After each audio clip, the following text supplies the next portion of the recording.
Hello YouTube, Dave here again. And this video I want to respond to an RPG video tag that I received from Nate from WASD20. He has a lot of great videos on his channel. I'm going to put a link to it below. Great stuff. It was an RPG facts video that he had done and tagged me in. So I thought I would make a video myself. I've seen a few of these and I've kind of enjoyed them, so I thought may as well. First thing I'll do is there's a few people that I'd like to tag. You've probably already been tagged 1,000 times, but I'll just throw it out there, and if you've already been tagged or you're not interested, then certainly disregard. The people I want to tag are Tim from Samwise7 RPG, Dave from Nerdarchy, and GM Juice. If you're watching this, I've tagged you guys. If you've already done it or whatever, that's fine. I admit I don't get to watch as many of your guys' videos as I would like, but you all do great stuff, and I'm interested to see what you come up with. Before I get into the lesser known facts, I thought I would just do a few general ones that a lot of people probably know, but I thought I would just throw them out there anyway. I first discovered D&D in 1999. I was in grade 10, just starting high school, and I've been a huge fan ever since. The first character I ever played was a human fighter. He was killed by one of the other player characters in the group. So my second character that I made was a human fighter, which is really creative, I know. The third thing I thought I'd throw out there is my favorite character to play these days is an Elven Ranger. Like archery, I've always been a big fan of it since I made my first archer character, and it's something that I always enjoy playing, even to this day. I don't get very many chances to play characters, unfortunately, but that's the type that I always like to play. Not necessarily always a ranger, but I always like to be an archer. I am also a huge fan of the Drizzt series of novels. I have all of the novels involving the Drizzt character that I'm aware of, including a collection of short stories. Absolutely great stuff. I know there's a lot of people out there who are kind of negative on it, or be that as it may.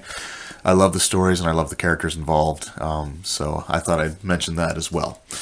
My favorite monsters are basically in order. The Beholder, which is my all-time favorite monster. I don't know what it is. I was just way back in a second edition campaign, I designed a Beholder cult, which had like a hive mother leading it and a bunch of other beholders, and I never actually got to running the adventure, but just reading the monsters, I just loved them from that point forward. My next favorite would be the Black Dragon. Mostly the third edition design, like this here, where it's a lot more skeletal looking. I never really liked the dragon designs for the most part in the second edition Monstrous Manual, but when I cracked open my third edition one for the first time and saw the Black Dragon, I was like, wow, that's something that I really want to use, and I tend to incorporate Black Dragons into every campaign that I've run ever since. And the third favorite monster is the Lich. Always loved undead. A lot of my early campaigns, I would have a Lich as basically the main antagonist. So I've made a lot of Liches over the years. I never really got a chance to run too many of them in terms of combat, but loved the using undead, and the Lich is one of my absolute favorites. So those are kind of the common things that a lot of people who know me would already know. But I thought I would go into, now I'll go into some of the lesser known facts that, I don't really talk about too much. The first one, I'm just going to throw it out there. I'm terrible at creating names for NPCs, for, towns or villages, anything along those lines. I've just never been very good at it. I don't know what it is. There's just some, I'm terrible with names in general, even in my everyday life. I work at a call center, and if it weren't for the fact that the names were actually printed on the screen that I can constantly look at them, I would never remember them. There's been a lot of instances actually where somebody prefers to be called something else, like Bob instead of Robert, and by the end of the call, I've completely forgotten that, and I accidentally called them by the full name. So terrible with names. There are a few that I do have that I've used quite often. I tend to reuse them in almost all of my campaigns. Just because, they're one of the few names that I've come up with. I like the NPC, be it a beneficial one, like one that helps a party or, a villain. So, I'm really bad with those. In fact, the reason I actually got into things like Forgotten Realms in the first place was simply because I wanted a map with some names of like towns and cities and stuff like that I could use, because I just wasn't good at it. Generally, my early campaigns, the party tended to go from, basically wherever they were to the next town, and that was all that I had. So, really not great with names. So, yeah, that's out there now. I enjoy designing adventures, writing adventures, stuff like that, but I tend to end up running mostly pre-generated campaigns. I'm currently running the Tyranny of Dragons campaign, for example, and the only two campaigns that I've actually run from start to finish have been the Shackled City campaign put out by Paizo Publishing, back with Dungeon Magazine, and the Age of Worms, which was absolutely awesome. It's basically, as much as I enjoy designing adventures and stuff, I work, I have, a family, I don't have a lot of free time. So I tend to get burned out easily when I'm trying to create things from scratch, for every single week. And I like the convenience of having something already, created for me. And, I tend to go outside the lines a lot with them, and I expand on things that maybe weren't overly important, in terms of like making, a kind of a throwaway encounter, have a little more, personality behind it and stuff like that. So, I tend to go off script, a few times, like with my Tyranny of Dragons campaign. I started the campaign completely differently from how it was presented in the book. Like, I actually had them make that journey to the town of Greenest, and they were actually there for a little while before the attack started, so they got a chance to interact with some of the townsfolk, kind of get some sort of attachment to the people there before the attack took place. But just in general, as much as I love to design adventures, they tend to be standalone, especially these days, and I mostly run pre-written ones.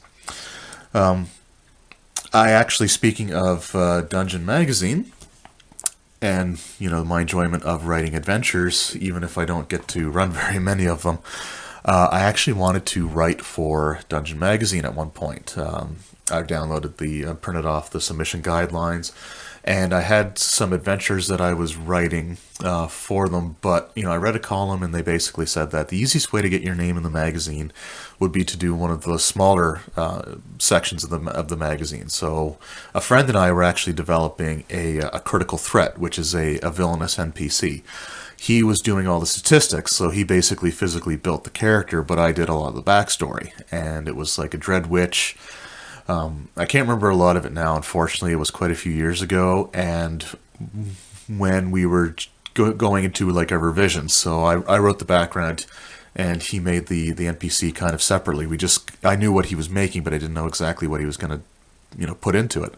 So when he brought it back, I looked at the stats, he looked at the background. It's like, okay, so we need to make a few changes and, kind of streamline everything and make it a little more well designed on both ends, right? There were some feats that he selected that didn't quite fit the backstory. There were some elements of the backstory that didn't quite fit some of the abilities that it had. So we went to go basically revise everything, and a week later, that's when they announced that they were actually discontinuing the magazine. So it was like a huge blow, because I had some adventures I wanted to submit after that. And I wish I still had the NPC, I wish I still had the adventures, but they've been lost, unfortunately. The next thing is I'm very strict about how I handle my books and how I let other people handle my books. The reason for that is this is the first book I ever bought. This is my second edition Advanced Dungeons & Dragons Player's Handbook. Now, we didn't have very many of these books in the group, so, I thought I would help out and I would let people use mine. This book cost me around $50, $52, $3 or something like that when I got it, and within a couple weeks after I started letting other people use it, it sustained a lot of damage. I don't know how it's going to show up, but I will show here. I don't know if you can see how creased this part here is. It was actually from people just flipping through it aggressively. It had actually folded in over itself twice, and it was like an S-shaped fold. I actually had to put some tape on it, which probably won't show up, but I put some tape on it just to keep it from doing that. So that was one of the things, and you can see how it easily bends there. A lot of the corners, which is a minor thing, but a lot of the corners down here were bent over. And one of the biggest ones was one of the guys used to pass the book back to people if they're passing around by holding it by the cover and just letting the pages flop down. And that actually caused, if I can get to it here, that actually caused the pages to rip out of the binding. And I don't know how well it's going to show up here, but this is all tape. I put a whole bunch of tape in here to kind of keep everything together because it was actually tearing off. Now I know that the bindings weren't the greatest in the second edition books, but it was still a lot of damage that really irritated me because it was because of the way people were mishandling them. So by contrast, I got that in 1999. This is a book that I've had since 2003. This is my 3.5 Player's Handbook. A little bit of wear on it, but this book's actually gotten a lot of use. It got, probably about 9 years worth of actual use from 2003 to 2012. This was my DM's copy, so I was the only one who was ever allowed to handle this, and it's in much better shape. But I hold the books open. I don't let them flop flat on the counter. Or the table. I don't want the spines to crack, so to speak. My fiance makes fun of me for it all the time, but it's just these things cost money, and I don't like them being mishandled like that. So anyway, it's one of those nuanced things, we all have them, but that's mine. I'm really fussy about how people handle my books. And the last thing I will mention is that back using the second edition rules, I actually designed a campaign setting based off of The Legend of Zelda: Ocarina of Time. So, Legend of Zelda is my favorite video game series. This is my favorite video game of all time. And I actually developed a campaign setting based off of it. I wish I still had it. It's one of those things that the notes were in papers that ended up getting thrown out. Not by me, but they ended up getting thrown out. I designed all the races, so like the Zoras, the Gorons, the Kokiri, the Hylians, and they kind of had like classic D&D counterparts. So like the Hylians were humans, the Kokiri were more like halflings, the Gorons were kind of like dwarves, and the Zoras were kind of like the elves, basically. But they all had certain things about them, like the Kokiri in the Ocarina of Time were never able to leave the forest or they would die. So I had them depend on this leaf from the Great Deku tree that they had to carry with them. It always had to be on their person, and if they were to lose it, then they would end up, slowly dying, and they would turn into a tree. The Zoras had to be totally submerged in water for at least 1 hour a day, and I think they were vulnerable to fire damage. The Gorons were resistant to fire damage, but they were vulnerable to cold, I believe, and I think that's all that they had.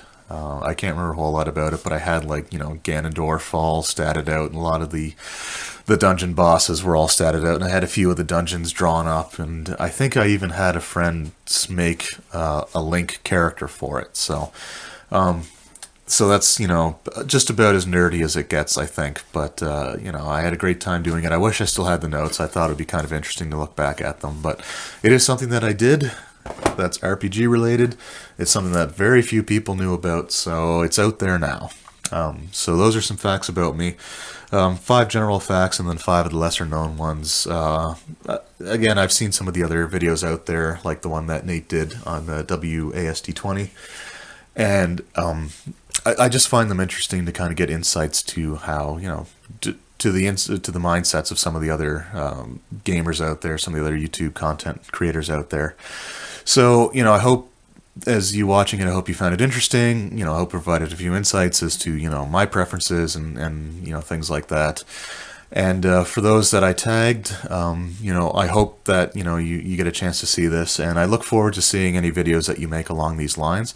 Just because, we may know each other from like the YouTube Brigade Facebook page, and we may be friends on Facebook and stuff, but it'd be nice to kind of learn a little bit more about all of you. So just throwing that out there. Look forward to seeing more of these videos in the future, and I hope you all enjoyed. Thank you for watching.